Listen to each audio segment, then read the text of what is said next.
If you're looking for the latest news, insight into what it means, and the sharpest opinion, there's only one station in Chicago where you can turn, and it's this one. We're AM 560. The Answer. Good morning, Dan and Amy. And so we want to update this horrific event we've been updating all morning, as well as Mike Scott in the newsroom. This shooting at a country bar in Thousand Oaks, California. 12 dead, including a sheriff's deputy, the shooter dead at the scene, an apparent self-inflicted gunshot wound.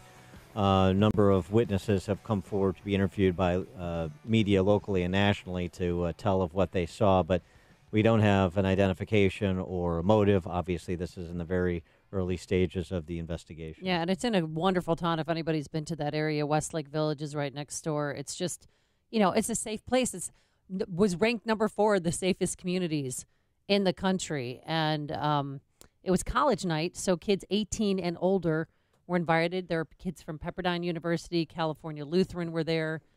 And the gunman came in around 11:20 p.m. their time. Was wearing all black, they said, had black scarf over his face. Some say he was shouting something. They couldn't hear what he was shouting, but he started shooting. And one said he knew exactly what he's doing. Listen to this young lady. Taylor, describe the gunman and his shooting, because apparently you told some folks that you thought you saw him reload. Did you see anybody actually get shot by him? I saw 3 people get shot by him. As soon as he walked in, he had perfect form. I'm born in a military family, and I've been around guns my entire life. I've been shooting them. I've seen them. I've cleaned them, so I know a bit about them. And he looked like he knew what he was doing. He had practiced. He had been shooting for. And also one of the dead, Sergeant Ron Heelis, 29-year veteran looking to retire next year, had a wife and child who he called on the way in. And it's just so heartbreaking, the stories and what happened. But again, we don't know his motive as of yet. For more on this, how the investigation will proceed, the coordination between local and federal law enforcement, obviously, and unfortunately, not the first time we've had to cover and talk about this in recent years, as well as on the shakeup at the Department of Justice. We're pleased to be joined again by Ron Hosko, who is a former FBI Assistant Director and now the President of the Law Enforcement Legal Defense Fund. Ron, thanks for joining us. Appreciate it. Happy to be with you. Tragic what you're reporting on, what we're seeing out of Southern California, and another example of the amazing heroism, bravery of law enforcement going into these events and trying to stop the madness. Well, and from the details that have emerged, it seems fairly clear that this was a planned attack, smoke bombs, and as you heard from that witness, he knew what he was doing with guns. And so how does that inform how the FBI, in conjunction with local law enforcement, investigate a massacre like this? Well, look, at its core, these are murders. There are local homicide laws that make that illegal and punishable very often by life in prison or death. So there's always a local interest. The FBI is, always prepared for at least, in the last several years, prepared to support local law enforcement in these mass shooting events with a lot of different types of resources, whether it's tactical or victim assistance as things slow down and start to be controlled, investigative resources to just go help do interviews, to exploit social media and computers and phones. I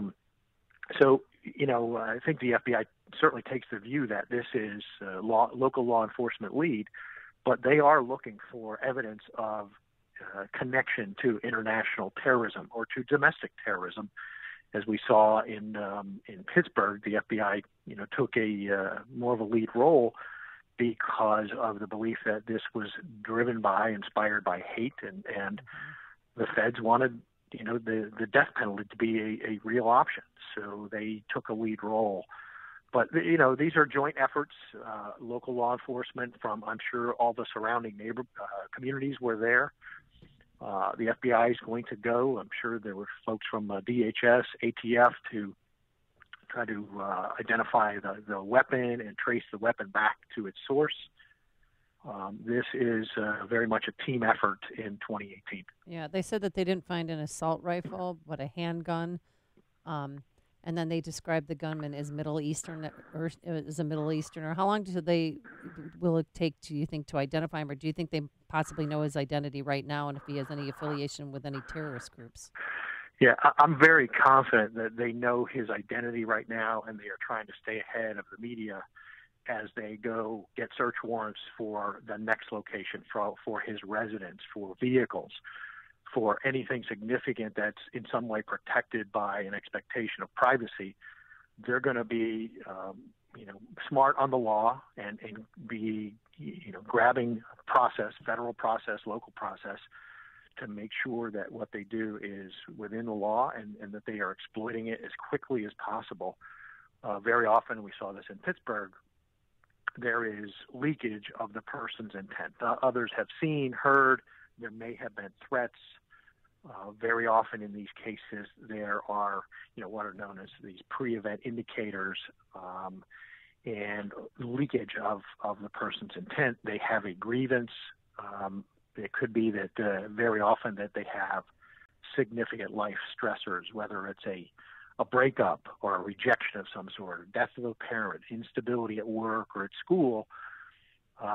Those stressors are going to be evident as they look at what this person's intent is and try to piece it all together.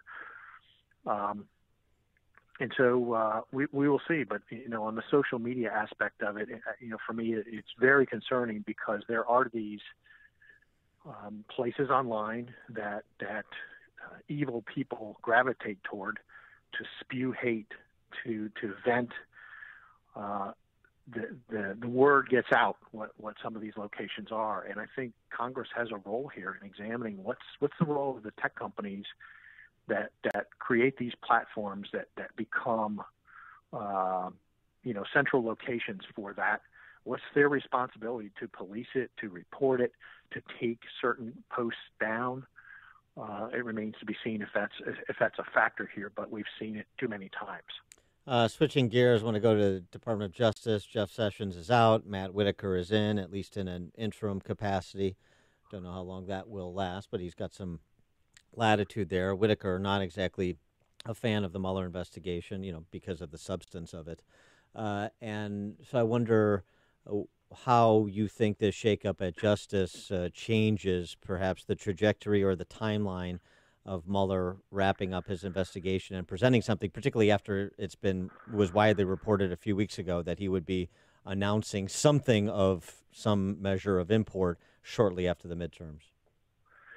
The difficult part of prognosticating is what we don't know. And I do believe, and I know we've talked about it, Bob Mueller knows a lot more than all of us, and he's been pretty darn quiet. It's been very zipped up. We tend to find out about somebody significant who's been interviewed months after the interview occurred. And then suddenly on a Friday afternoon, we're hearing of indictments of new people. So it makes it very difficult to know where this is going to go. But most certainly today, Mr. Whitaker knows a lot more than he did a week or two ago. We know that Jeff Sessions has been recused. It could well be that Mr. Whitaker has been very well informed about where Mueller is in the investigation. What's yet to come? Are there additional indictments? There's been a lot of reporting, at least here, about Roger Stone and his ability to predict the October surprise. And did he know? Did he coordinate? What was his role? And so I don't think we're done. And I think that as Mr. Whitaker is more fully informed about the progress and the direction and the cost and the projections about time and additional expenditures, that I would think is going to drive his view of the continuing investigation. If Mueller is telling him, hey, we're ready to indict 5 more people on Friday, and they are significant indictments, I think that Mr. Whitaker's actions are going to be judged with from a historical perspective of, did he do the right thing? If they are significant indictments with significant evidence, I'd be shocked if he says, I'm just going to, shut this thing down. We're done. Well, he has said publicly that he's against the Russian investigation, and he saw nothing wrong with President Trump's son meeting with the Russian lawyer during the campaign. So would that... So will Bob Mueller have evidence that says this was criminal and let me tell you why, and Whitaker say, okay, I'm listening. It's one of the things you do in these senior executive roles. You're not the investigator. You're being briefed on the investigation, and you're going back and forth with the lead investigators, probing and asking hard questions, and very often, if you're open-minded, being informed.